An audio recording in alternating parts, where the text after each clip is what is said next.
জীবনের প্রথম আজকে নিজে নিজে খোলা যায় পিঠা বানাচ্ছি।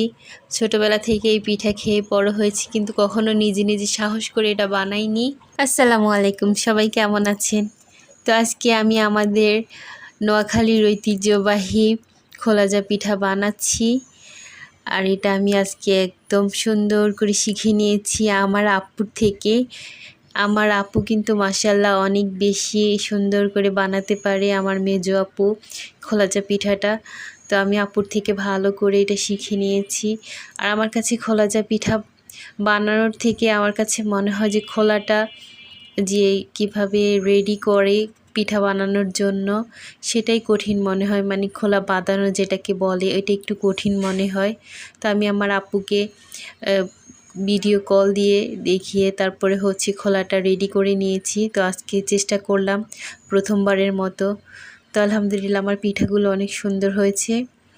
তো আমার চুলাটার এক পাশ থেকে একটু আগুন বেশি ওঠে, ওই পাশটা একটু আগে আগে হয়ে যাচ্ছিল। এমনি বাদ বাকি সব কিছুই আলহামদুলিল্লাহ অনেক বেশি সুন্দর হয়েছিল।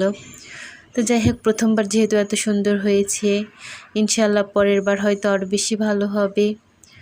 তো অন্য আরেকদিন তোমাদের সাথে শেয়ার করব এটার গোলাটা কিভাবে রেডি করেছি। আর আমাদের এদিকে কিন্তু শীতকালে এই খোলাজা পিঠাটা বেশি খাওয়া হয়। শীতকালে এটা মনে করেন যে আমাদের জাতীয় পিঠা। এটা কিন্তু খেজুরের রস, তারপরে নারিকেল, এরপর গরুর মাংস, হাঁসের মাংস আর দেশি মুরগির মাংসের ঝোল দিয়ে খেতে অনেক বেশি মজা লাগে। এগুলো ছাড়াও কিন্তু দুধ চা দিয়ে খেতে অনেক বেশি ভালো লাগে। তো যাই হোক, আজকে কিন্তু সবাই আমার ভয়েসটা ইগনোর করবেন, আমার ঠান্ডা লেগে গিয়েছে। গ্রামে যাওয়ার পরে অনেক ঠান্ডা ছিল, সেখান থেকে হয়তো ঠান্ডাটা লেগে গিয়েছে।